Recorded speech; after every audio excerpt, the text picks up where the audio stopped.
On dit que depuis 1959, il s'est fabriqué à travers le monde plus de 3,5 millions de motoneiges. Alors, c'est pour montrer l'ampleur du phénomène de la motoneige. Alors, cette histoire, évidemment, commence en 1959 et c'est un peu l'âge d'or jusqu'en 1971. L'âge d'or, pourquoi?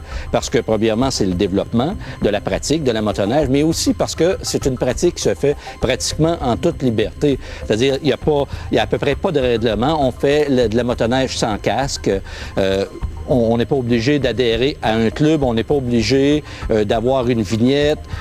Tout ça se fait véritablement en toute liberté au sein de la famille. Et on a tous le souvenir de voir ces motoneiges dans le champ qui traînent tout simplement les enfants dans une grande traîne sauvage. Alors, c'est un pur amusement, c'est du divertissement familial. Mais très rapidement, évidemment, tout ça va changer. C'est-à-dire, la pratique de la motoneige va se professionnaliser, on va adhérer à un club, il va y avoir la réglementation va se mettre en place parce qu'évidemment, il faut créer des sentiers parce qu'avant ça, ce n'est que des petits réseaux locaux. Et là, à partir des années 70, on va créer la transnationale. Donc, il faut véritablement adhérer à un club de motoneige. On ne peut plus le faire simplement. Il y a le port du casque aussi.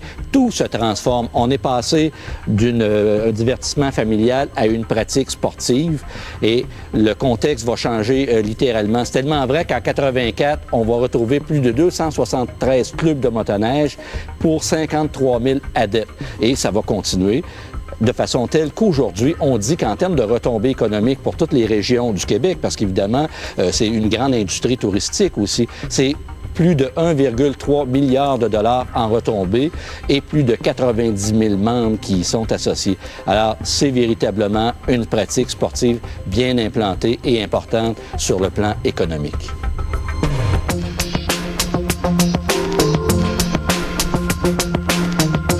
Alors, Monsieur Pellerin, votre collection est impressionnante, imposante, mais ici, vous entreposez tous vos projets à venir, disons. Il y a combien de motoneiges à peu près ici? Une vingtaine, certains ici, là.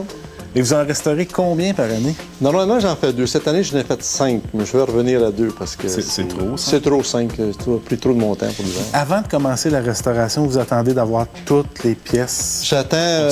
oui, on appelle ça un collectionneur plus expérimenté, là. Il doit en exister une motoneige que vous rêvez d'obtenir? Oui, c'est celle que je pourrais hâte d'avoir. Mais vous savez qui l'a, par Je sais qui l'a, mais c'est une machine qui est unique, alors c'est difficile à avoir. Puis vous voulez pas dire le modèle? Faut pas faire monter le prix. c'est ça, hein? c'est correct. Vous faites vos travaux dans un atelier. Dans un atelier. Je pense. On va voir ça. On va avec moi. Je vous suis.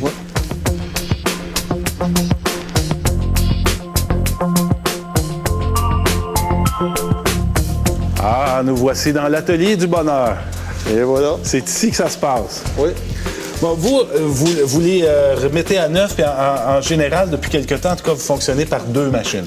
Oui, depuis 2 ans. C'est-à-dire que vous avez un partenaire. C'est un collectionneur américain du New Jersey.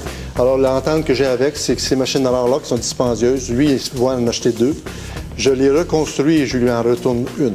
Alors, et ça, là, ces machines-là sur lesquelles vous êtes en train de travailler, ça, c'est des Blue Goose. C'est ceci, hein? C'est ça, c'est ici. C'est des Blue Goose, 1963. Puis c'est une compagnie d'aviation, une compagnie Kellett, qui faisait ça. Ils ont fait une année, ils en ont fait à peu près 80. C'est une bien belle petite machine, je trouve. Et vous devez prendre des photos de toutes les pièces avant de... C'est ça. Avant le défaisant, là, on la photographie de partout pour être capable de la reconstruire, parce qu'on n'a pas aucune donnée. Hein.